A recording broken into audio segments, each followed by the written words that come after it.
Hello guys, मेरे channel में आपका स्वागत है। तो आज मैं छवि और न्यारा का सेकंड पार्ट एक्सप्लेन करने वाली हूँ। तो जिन्होंने पार्ट 1 नहीं देखा, लिंक इन डिस्क्रिप्शन। कहानी आगे बढ़ाने से पहले चैनल पे पहली बार आए हो तो प्लीज यार सब्सक्राइब जरूर कर लेना। तो छवि अपना सूट केस उठाती है, उसमें कपड़े पैक करती है। कपड़े पैक करने के बाद न्यारा एक टैक्सी बुक करती है और तीनों उसी टैक्सी में बैठ के चले जाते हैं। जब वो लोग घर पे पहुंचते हैं तो वो देखते हैं कि उसका जो घर है बिल्कुल महल की तरह सजा हुआ है, क्योंकि दिवाली का सीजन था और दिवाली में सबके घर बहुत ही अच्छे से सजे होते हैं। जब वो तीनों घर के अंदर एंट्री करते हैं तो ससुर जी यानी कि छवि के पापा सामने होते हैं। वो सबका स्वागत करते हैं। फिर छवि के पापा नौकर को बोलते हैं कि इनका सामान इनके कमरे में पहुंचा दो। फिर छवि अपने पापा से मिलती है। फिर छवि के पापा न्यारा को देखते हैं। फिर न्यारा छवि के पापा यानी कि अपने ससुर जी का पैर छूती है।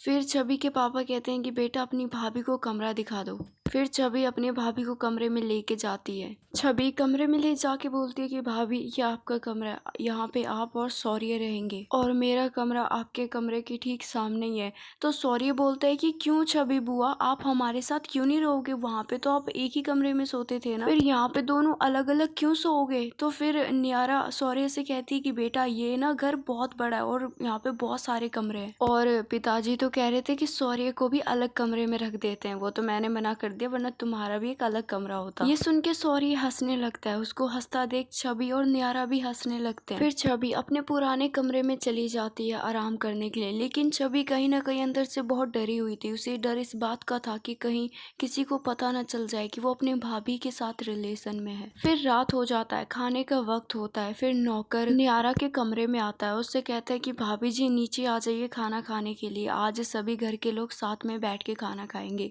ये कहने के बाद वो नौकर छवि के कमरे में भी जाता है और छवि को भी यही बोलता है कि नीचे आ जाइए खाना खाने के लिए। फिर छवि सौर्य के पास जाती है, उसे अपने गोद में उठा लेती है। फिर वो दोनों साथ में नीचे टेबल पे जाके बैठ जाते हैं। डाइनिंग टेबल पे घर के सभी सदस्य पहले से ही बैठे हुए थे और खाना बहुत ही अच्छा बना था, क्योंकि त्योहारों का सीजन चल रहा था, इसीलिए खाने में बहुत ही अच्छे अच्छे पकवान बने थे। छवि ठीक न्यारा के सामने बैठी थी और ये दोनों परिवार वाले से छुप छुप के एक दूसरे को आंखों में देखे जा रहे थे। घर में बहुत सारे लोग आए थे, रिश्तेदार भी आए हुए थे, इसलिए घर में बहुत चहल पहल थी। तो इसी चहल पहल का फायदा उठा के ये दोनों खाते खाते एक दूसरे की आंखों में देखते रहते हैं। छवि और न्यारा को रिलेशन में आए हुए 6 से 8 महीने हो चुके हैं, लेकिन इन दोनों के बीच में कभी भी इतनी दूरियां और ये दीवार खड़ा नहीं हुआ। लेकिन जब से ये लोग यहाँ अपने बाबूजी के घर आए हैं, तब से इन्हें ये रियलाइज हो रहा है कि ये रिश्ता निभाना कितना मुश्किल है। इस बीच खाना खाते खाते सौर्य कभी छवि के गोद में आके बैठता, तो कभी न्यारा के गोद में आता,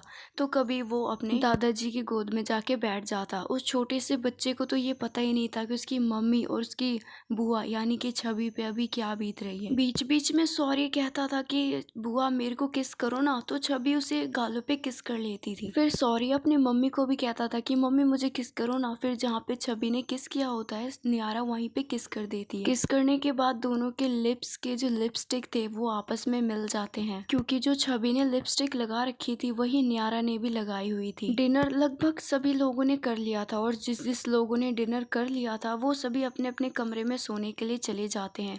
फिर सौर्य के दादाजी भी खाना खाते हैं और सबको गुड नाइट बोल के अपने कमरे में आराम करने चले जाते हैं। छवि के अंदर अब बहुत ही हलचल होने लगती है। वो बिल्कुल ही तड़पने लगती है। उसे ऐसा लग रहा था कि वो जब से इस घर में आई है उसके किसी ने प्राण निकाल लिए हैं, क्योंकि वो न्यारा से दूर बैठी हुई थी और उसे न्यारा से दूर रहना बिल्कुल भी पसंद नहीं। और जब से वो दोनों रिलेशन में आए हैं वो कभी दूर हुए ही नहीं। छवि का मन बिल्कुल ही व्याकुल हो जाता है। वो सोचती है कि कब मैं न्यारा के पास जाके बैठूं। उधर न्यारा खुद को कंट्रोल करके बैठती है। उसका भी मन करता है कि वो छवि के पास जाए, लेकिन वो खुद को कंट्रोल कर लेती है। जब न्यारा खाना खा लेती है और वो हाथ धो के अपने कमरे में सोने के लिए जा रही होती है, तो पीछे से छवि उसका हाथ पकड़ लेती है और उससे कहती है कि मुझे तुम्हारे साथ रहने की आदत है, मुझे तुम्हारे साथ सोने की आदत है, मुझसे ये दूरी अब झेली नहीं जाती। आज मैं तुमसे अलग कमरे में जब सो रही थी तो ऐसा लग रहा था कि हमारे बीच किसी ने दरार डाल दी हो। फिर न्यारा छवि का हाथ पकड़ लेती है, उसे कमरे में लेके जाती है और उसे गले लगा लेती है। फिर उसके होठों को चूमती है और कहती है कि देखो छवि, हम किसी और के घर पे हैं, हम अपने फ्लैट में नहीं है और यहाँ पे अगर किसी को कुछ भी पता चल गया तो अंजाम बहुत बुरा होगा। और कुछ दिनों की तो बात है, फिर हम दोनों दोबारा वापस चले जाएंगे, फिर वैसे ही साथ रहेंगे जैसे साथ रहते आ रहे हैं।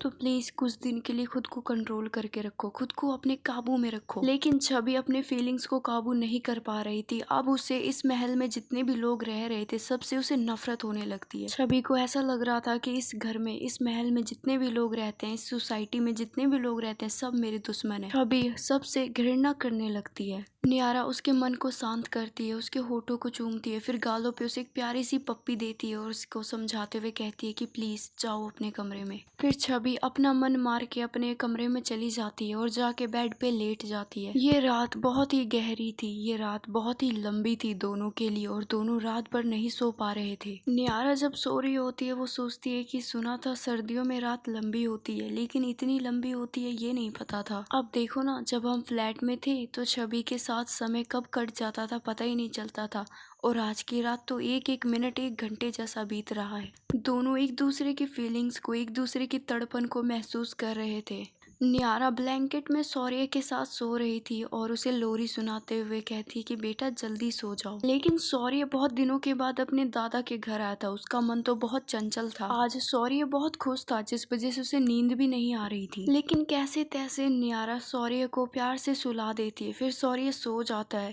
फिर नियारा सीधा सो जाती है और छत पे टंगे पंखे को एक टक नजरें गड़ा के उसे देखने लगती है। चारों तरफ बहुत ही शांति फैली हुई थी, ऐसा लग रहा था कि इस दुनिया में अब कोई है नहीं। दूसरी तरफ छवि की आंखें खुली हुई थी और वो सोच रही थी कि कब ये रात गुजरे, लेकिन ये रात तो गुजरने का नाम ही नहीं ले रही थी। फिर छवि के मन में कुछ आता है, फिर वो सो रही थी तो उठ के बैठ जाती है। अब छवि से बिल्कुल भी कंट्रोल नहीं हो पा रहा था, इसीलिए वो अपने ऊपर से ब्लैंकेट हटाती है, चप्पल पहनती है और नियारा के कमरे की तरफ बढ़ने लगती है और वो नियारा के कमरे में पहुंच भी जाती है। छवि उस कमरे में इसलिए गई थी ताकि वो नियारा से इस बारे में बात कर सके कि अब उसे अपनी फैमिली को, अपने रिश्ते के बारे में बता देना चाहिए। इन दोनों ने जो इतने दिनों से, इतने महीनों से दिल में राज दबा के रखा है, उस राज को फैमिली के सामने खोल देना चाहिए। कमरे में पहुंचने के बाद वो कमरा खटखटाती है और अभी भी नियारा पंखे को एकटक देख रही होती है, लेकिन आवाज सुन के वो थोड़ा सा दरवाजे की तरफ देखती है। फिर आवाज लगाती है कि कौन है, तो फिर छवि कहती है और कौन होगा, मैं हूँ, दरवाजा खोलो। तो नियारा तुरंत बेड से उतरती है और दरवाजा खोलती है। दरवाजा खुलते ही छवि नियारा को गले लगा लेती है। नियारा थोड़ा सा घबरा जाती है, वो कहती है कि छवि क्या करी हो, अगर हम दोनों को किसी ने ऐसे देख लिया तो बवाल हो जाएगा। फिर छवि उसका कमर छोड़ती है और जाके बेड पे लेट जाती है। वो देखती है कि सौर्य सो रहा है। फिर नियारा दरवाजे की कुंडी बंद करती है और वो भी बेड पे जाके बैठ जाती है। फिर दोनों एक दूसरे को देखने लगते हैं और चारों तरफ बिल्कुल ही खामोशी थी। फिर नियारा छवि का हाथ पकड़ते हुए कहती है कि क्या हुआ छवि, नींद नहीं आई क्या, तुम्हारी तबीयत तो ठीक है ना, इतनी रात को यहाँ आ गई। नियारा की बात सुन के छवि कुछ नहीं कहती, वो बस नियारा की आंखों में ही देखी जा रही थी। फिर कुछ देर के बाद नियारा पूछती है कि मुझे पता है कि तुम परेशान हो, इसलिए ना कि हम दोनों आज साथ नहीं है। छवि तो कुछ नहीं कहती, लेकिन उसका फेस देख के ऐसा लग रहा था कि वो चीख चीख के कहना चाहती है कि हाँ, मैं तुमसे दूर नहीं रह सकती। दोनों एक दूसरे को काफी देर तक आंखों ही आंखों में देखते रहते हैं और बातें करते रहते हैं आंखों ही आंखों से। फिर छवि नियारा के दोनों हाथ पकड़ लेती है, वो भी कस के। फिर छवि नियारा के थोड़ा पास आती है, वो थोड़ा थोड़ा करके नियारा के बिल्कुल करीब आ जाती है। अब नियारा छवि की गर्म सांस को महसूस कर पा रही थी। फिर छवि अपनी जुबान खोलती है, वो कहती है कि नियारा, शायद हमें अपने परिवार वालों को सब कुछ सच बता देना चाहिए, जो भी हमारे बीच चल रहा है। तुम्हें पता है ना नियारा, मैं इस रिलेशन को लेके सीरियस हूँ, तो हम ऐसे ही टाइम पास नहीं कर रहे हैं, तो जितनी जल्दी हो सके हमें परिवार वालों को सब कुछ बता देना चाहिए। नियारा एक हल्की सी स्माइल करती है और वो छवि को कहती है कि हाँ बता देंगे, इतनी भी जल्दी क्या है, अभी तो तुमने अपना ग्रेजुएशन भी कंप्लीट नहीं किया और तुम्हारी फैमिली तुम पे शादी का कोई दबाव भी नहीं डाल रही, तो इतनी जल्दी क्यों है हम दोनों को शादी करने की। थोड़ा इंतजार कर लेते हैं और सही वक्त का इंतजार करते हैं। अभी हम दोनों कोई भी रायता नहीं फैलाएंगे, पहले तुम अपनी पढ़ाई कंप्लीट करो, अपने पैरों पे खड़ी हो जाओ, फिर हम परिवार वालों को सब कुछ बता देंगे। लेकिन छवि नियारा की बातों से बिल्कुल भी सहमत नहीं होती। उसके दिल में था कि जो भी हमारा रिश्ता है वो सब कुछ निकाल के सामने रख दिया जाए, परिवार वालों से कुछ भी ना छुपाया जाए। फिर नियारा उसका हाथ दोबारा कस के पकड़ लेती है। उससे कहती है कि छवि, मुझे पता है कि तुम चाहती हो कि हमारा रिश्ता सबके सामने आए, लेकिन अभी तुम्हारे भैया को गुजरे सिर्फ 2 साल हुआ है और इसी हालत में अगर मैंने सबको बता दिया कि मैं तुमसे प्यार करती हूँ तो सोचो सब क्या सोचेंगे। अपने भैया के बारे में सुन के छवि थोड़ा सा शांत हो जाती है और अब उसे ये भी फर्क पड़ने लगा कि हाँ, घर वाले क्या सोचेंगे। छवि की आंखों से आंसू आ जाते हैं। छवि चाहती थी कि वो सब कुछ सबको बता दे, लेकिन वो मजबूर थी। उसके दिल के जो अरमा थे वो आंसुओं में बह जाते हैं। नियारा छवि को गले लगा लेती है और प्यार से उसकी पीठ को थपथपाने लगती है, उसे सहलाने लगती है। फिर दोनों बेड पे लेट जाते हैं और छवि नियारा के सीने पे अपना सर रख के सो जाती है। यहाँ आए इन दोनों को सिर्फ 1 दिन हुआ था, लेकिन ऐसा लग रहा था कि जैसे ये दोनों सालों से एक दूसरे से दूर थे। फिर धीरे धीरे नियारा छवि के होठों को किस करने लगती है, उसे चूमने लगती है, उसे बिल्कुल रिलैक्स फील कराती है। दोनों की फीलिंग्स जागने लगती है और दोनों की धड़कनें भी तेज होने लगती है। ये दोनों अभी एक दूसरे से लिपटने वाले थे ही कि अचानक शौर्य की आंख खुल जाती है। शौर्य को उठता देख दोनों अलग हो जाते हैं।